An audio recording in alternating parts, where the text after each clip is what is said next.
it's Gina with WTI. And if you're in the market for a new pair of recliner covers like I was, then I bet the first thing you're wondering is, how do they hold up to wear and wash? I got a set of 2 covers from KEKUOU, and I'm so impressed with how well they are holding up to all the use that they're getting from my husband and I. I bet you can't even tell which of these recliner covers have been washed and dried in my machines.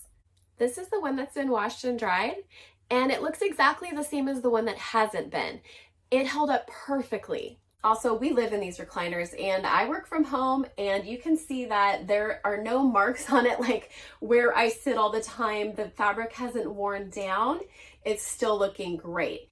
I got the color grayish green. I would say it's like kind of a darker sage color that matches the rest of the decor in my home really well. I like that even though we use the footrest, it doesn't pop off. And same thing around the bottoms. You can see how secure it is with the elastic. It really keeps it nice and snug. Of course, it's a cover, so you may have to adjust it or tuck the sides in occasionally, but I would say overall it holds in place really well.